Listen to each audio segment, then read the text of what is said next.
নমস্কার বন্ধুরা, তোমাদের প্রত্যেককে জব নিউজ ভ্যালিতে স্বাগত। আজ আমি তোমাদের সাথে একটি নতুন চাকরির বিজ্ঞপ্তি সম্পর্কে আলোচনা করব। আইসিডিএসের কর্মী এবং সহায়িকা পদের যে বিজ্ঞপ্তি বেরিয়েছে সেটা সম্পর্কে এখানে আলোচনা করব। তোমরা অবশ্যই ভিডিওটি প্রথম থেকে শেষ পর্যন্ত দেখো। চ্যানেলে যদি নতুন হও অবশ্যই চ্যানেলটি সাবস্ক্রাইব করে পাশে থাকবে। এখানে তোমরা অফিসিয়াল নোটিফিকেশান দেখতে পাচ্ছ। পশ্চিমবঙ্গ সরকার শিশু বিকাশ প্রকল্প আধিকারিকের করণ, বাঁকুড়ার 1 নম্বর সুসংগত শিশু বিকাশ সেবা প্রকল্প, পুয়াবাগান, বাঁকুড়া। অর্থাৎ বাঁকুড়া জেলার আইসিডিএসের কর্মী এবং সহায়িকা পদের নিয়োগের বিজ্ঞপ্তি বেরিয়েছে।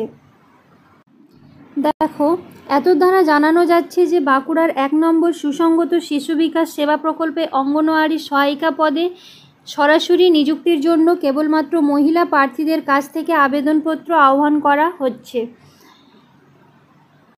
অঙ্গনওয়াড়ি সহায়িকা পদে নিযুক্তির জন্য বাঁকুড়ার 1 নম্বর পঞ্চায়েত সমিতির অন্তর্গত নিম্নলিখিত গ্রাম পঞ্চায়েত সমূহের স্থায়ী বাসিন্দাদের, কেবলমাত্র মহিলারা, এমন প্রার্থীরা কেবলমাত্র তাদের নিজ গ্রাম পঞ্চায়েতের শূন্য পদে নিম্নলিখিত শর্তে আবেদন করতে পারবেন।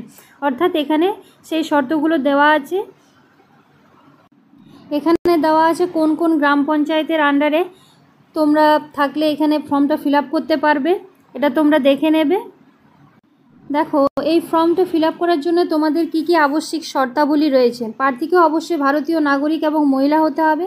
তোমাদের শিক্ষাগত যোগ্যতা অবশ্যই উচ্চ মাধ্যমিক পাস হতে হবে, তোমাদের শিক্ষাগত যোগ্যতা, এবং তাহলেই তোমরা এই পদের জন্য আবেদন করতে পারবে।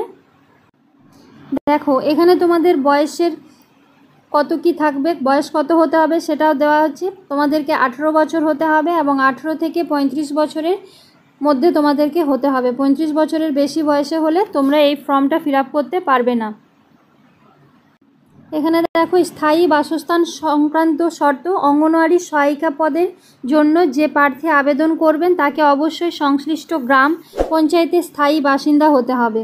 অর্থাৎ সেই গ্রাম পঞ্চায়েতের স্থায়ী বাসিন্দা হলে তোমরা তবেই আবেদন করতে পারবে। স্থায়ী বাসিন্দা সংক্রান্ত প্রমাণপত্র তোমাদেরকে দিতে হবে। এখানে তোমাদের পরীক্ষা পদ্ধতি দেওয়া আছে। তোমাদের 100 নম্বরের পরীক্ষা হবে। প্রথমে 90 নম্বরের লিখিত পরীক্ষা এবং তারপর 10 নম্বরের মৌখিক পরীক্ষা হবে। তোমরা যদি লিখিত পরীক্ষায় পাস করতে পারো তাহলে। এখানে তোমাদের লিখিত পরীক্ষার কি কি পাঠ্যক্রম, কি কি সিলেবাস আছে সেগুলো দেওয়া আছে। তোমাদের বাংলা ভাষায় একটা রচনা লিখতে হবে 150 শব্দের মধ্যে। তারপর অঙ্ক 20 নম্বরের থাকবে। নিরাপদ রন্ধন পদ্ধতি, জনস্বাস্থ্য ও স্বাস্থ্যবিধি 15 নম্বরের। ইংরেজি থাকবে 20 নম্বরের। সাধারণ জ্ঞানের প্রশ্ন থাকবে 20 নম্বরের। এখানে দেখো, এখানে অবসরকালীন বয়সও দেওয়া আছে। তোমরা 65 বছর বয়সে এই কাজে যদি নিযুক্ত হও তাহলে 65 বছর বয়সে তোমরা অবসর নিতে পারবে। দেখো, এখানে আবেদন কবে থেকে শুরু হচ্ছে। আবেদন শুরু হচ্ছে 25/7/2024 থেকে এবং আবেদনপত্র জমা দেওয়ার শেষ তারিখ হচ্ছে 16/8/2024। দেখো, আবেদনপত্র জমা দেওয়ার সময় দেওয়া আছে।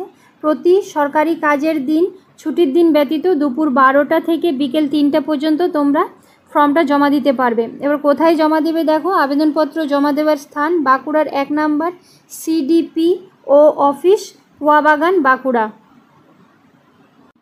আবেদনপত্রটি তোমরা www.bankura.government.in এই ওয়েবসাইট থেকে পেয়ে যাবে। তোমরা যদি আবেদনপত্রটি চাও আমি টেলিগ্রাম গ্রুপে আমার দিয়ে দেবো। ডেসক্রিপশানে আমার টেলিগ্রামের লিঙ্ক দেওয়া থাকবে, সেখান থেকে তোমরা আবেদনপত্রটি নিয়ে নিতে পারবে। অবশ্যই টেলিগ্রামে জয়েন করবে। তাহলে আজকে এই পর্যন্তই। আইসিডিএস সংক্রান্ত বা অন্যান্য চাকরি সংক্রান্ত যদি কোনো তোমাদের তথ্য জানার প্রয়োজন হয় অবশ্যই আমাকে কমেন্ট বক্সে কমেন্ট করবে, আমি তোমাদের জানানোর চেষ্টা করব। যদি ভিডিওটি ভালো লাগে অবশ্যই লাইক করবে, কমেন্ট করবে, বন্ধুদের সাথে শেয়ার করবে এবং সাবস্ক্রাইব করে অবশ্যই পাশে থাকবে।